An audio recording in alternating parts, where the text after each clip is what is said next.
Arestado ang dalawang hinihinalang tulak ng iligal na droga sa ikinasang buy-bust operation ng mga tauhan ng Baliok Police Station bandang alas 9:45 ng umaga noong Setyembre 4 sa Proper A, Andaya Street, Daliao, Turil, Davao City.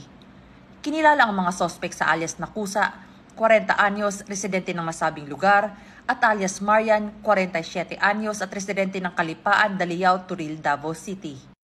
Ang operasyon na isinagawa sa ilalim ng koordinasyon sa Philippine Drug Enforcement Agency. Umabot naman sa kabuuang 12.46 grams ang nakumpiskang droga na tinatayang nagkakahalaga ng 84,728 pesos. Ang mga sospek ay nahaharap ngayon sa kasong paglabag sa Republic Act No. 9165 o ang Comprehensive Dangerous Drugs Act of 2002. Ang matagumpay na operasyon na ito ay patunay ng patuloy na pagsisikap ng mga otoridad na sugpuin ang iligal na droga sa ating komunidad. Naway magsilbing babala ito sa iba pang sangkot sa ganitong uri ng krimen na hindi mapapalampas ang batas at ang hustisya ay laging nakabantay.